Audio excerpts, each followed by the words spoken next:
slime mold may not seem like a very interesting value proposition, especially for a technology company, but bear in mind, it is a really effective forager. So when we built the surplus, it was a really inspiring organism for us to look at. Normally it's used for applications in transport networks, think about Japan.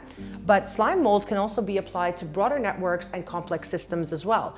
So we use this inspiration to optimize networks when we're talking about circular economy. We look at the conglomeration of these spokes where when you look at slime mold, it looks a little bit gross and it looks like potentially there's a little bit of directionless growth happening, but believe it or not, there's a really efficient system going on. And this information goes into the nature of slime mold, which is a really effective forager, reverting all of that information back to finding the quickest path to food.